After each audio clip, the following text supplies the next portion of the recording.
How do you stop a being that can eat an unimaginable amount of ki? By giving him more ki than his body can handle.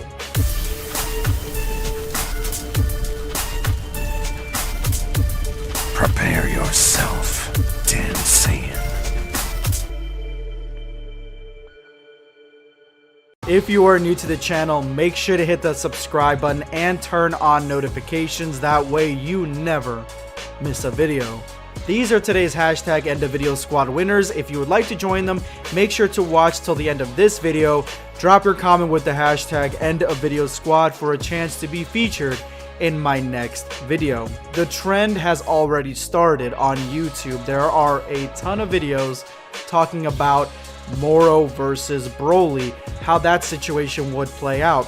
But I'm curious, why is this very situation the one getting the most amount of attention when there are characters like Yardrat and the Universe 6 Saiyans that could hypothetically jump in to try to save the day? Well, the reasoning behind all of this is very simple. These two characters are brand new characters, brand new villains post Dragon Ball Super. Now I know Broly isn't a traditional villain, but he was the antagonist for his own movie, and he is still relevant to the manga. He was in the manga as well. Right after Broly, we get Moro, and these two characters are two extremes on a very similar plane. Broly has a tremendous amount of unstable ki coming from his Ikari form. It's flowing through him, and it doesn't seem to have a cap. The more he fights, the more he learns, and the stronger that he becomes, the more his ki overflows and consumes his body, giving him enough power to even combat the godly forms. Now, in contrast, Moro eats ki. He is a planet eater. The longer you fight Moro, the more of your own ki gets absorbed into his body, making him stronger. He is an absorber. He is basically what the original androids, Android 19 and 20, from the changed universe that Trunks accidentally changed. Yeah, he's basically those two on steroids. He doesn't really need to be touching you to be able to absorb your ki.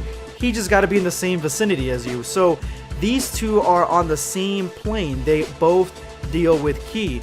They are on the same level because they both deal with ki, but they deal with ki in two completely different ways. And it's interesting to me that this is a direction that Dragon Ball Super has decided to go past the Tournament of Power, past the original run of Dragon Ball Super, because these two characters are polar opposites of their same field. One that eats ki and the other one that produces an unfathomable amount of ki. Now, the possibility of a Moro versus Broly standoff is something that people have been talking about on YouTube, obviously, but it is a possibility. Now, how would Moro find out about Broly and his existence? Well, the only real way that I can see Moro figuring out about Broly and maybe learning a little bit about who Broly is through information gathered by the Frieza Force. Now, in Resurrection of F, the Galactic Patrol knew about Frieza's return. They knew that Frieza came back, they knew that Frieza was training, and they knew that Frieza was heading toward Earth. This is all told to us by Jaco. He came to warn Earth about Frieza's impending invasion. So they already tracked Frieza and they knew all about him. Now, as the story goes on, we know what happens to Dragon Ball Super, but after that, we see that the Galactic Patrol is still around. They are a huge part of the Moro arc, and even though we don't see them in the Broly movie, there is still the Frieza Force that the movie revolves around. So with the Frieza Force still being active, with the Frieza Force still being a looming threat in the galaxy, and more than likely 100% on the Galactic Patrol's radar, it is possible that the Galactic Patrol was watching the events unfold on planet Earth when Frieza decided to return to Earth after getting his ass kicked on it the first time, well, 2 times, but one that they were tracking, and they saw the whole event of the Broly movie play out.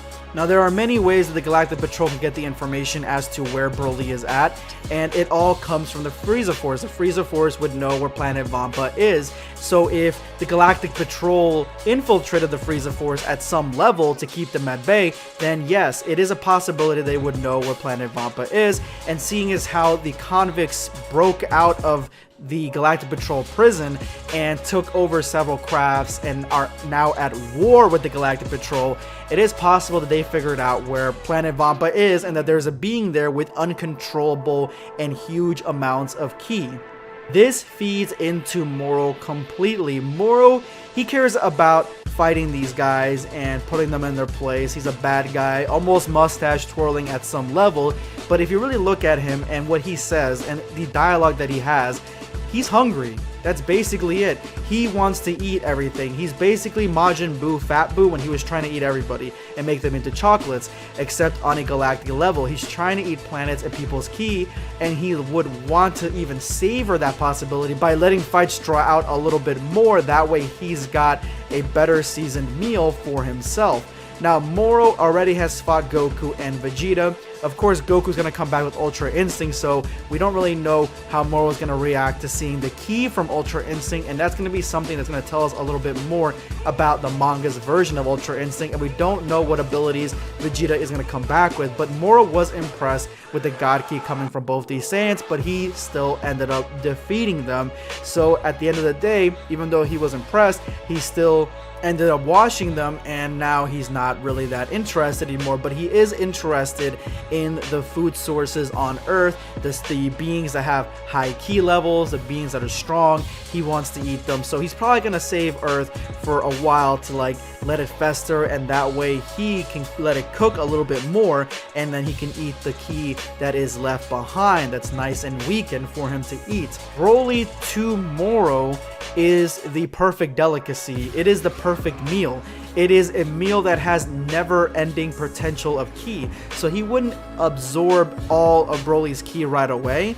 He would try to eat as much of it as little increments as he can, making sure the meal lasts. And with Broly seemingly having a bottomless pit of ki, the meal could last forever. Literally, Moro could just imprison Broly and eat his ki, feed off his ki. Now, the problem with this scenario is that, first of all, you would have to defeat Broly, because Broly is not just gonna let you hold on to him and put him in prison and use him as a midnight snack. He's not gonna let him do that.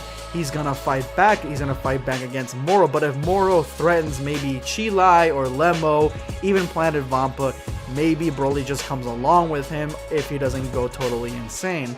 The other problem with keeping Broly as a meal, and why this could potentially be Moro's last meal, is because the ki that's coming off of Broly is severely unstable. It completely dements Broly's mind and makes him psychotic, makes him filled with rage, and he can't even think straight. So if Moro is eating Broly, he is going to be getting those effects. It's not like he's going to be eating things and not feeling the differences from eating the food. Remember, the saying goes, you are what you eat. So Moro would absolutely be feeling the ki effects from eating Broly, and this could potentially be his last meal. If he eats too much of Broly, he could explode like Yakon from the Majin Buu arc, but he could also go completely insane, similar to Broly, and that would just end his career right there, because he wouldn't know what to do with himself. And it also could potentially make an even greater threat, a crazy Moro that's just going to planet, destroying it or eating it, whichever way he would want it. Now, in a straight up versus matchup, that's going to be a video for a different time. Today, I really just wanted to focus on the prospect of Broly being a meal for Moro. But let me know in the comment section below what you guys thought of this video. If you made it to this point of the video, you are now part of the hashtag End of Video Squad. Thank you guys so much for all the support. Make sure to drop your comment with that hashtag for a chance to be featured in my next video. Today, I'm going to be responding to Jeffrey Grimaldi. I love the old Goku and old Vegeta content. It's like, where are they now, but for Dragon Ball characters. Just fantastic content altogether. Thank you, Blackscape, for continuing this fantastic content. You are one in a million, my friend. Thank you so much. You are one in a million. All of you guys are several in 1 million because you guys are the fabric of what makes this channel run. Without you guys, there is no me. Not me, us. And I completely agree with the old man Goku and Vegeta storylines, seeing Goku 100 years later, all that kind of stuff. It just is a intriguing way to tell a story because you get to see the future of everything and how everybody has been affected by the events of Dragon Ball Z, and Dragon Ball Super, and Dragon Ball GT sometimes. But thank you again for your comment. This is going to be Blackscape signing off. Take care, guys.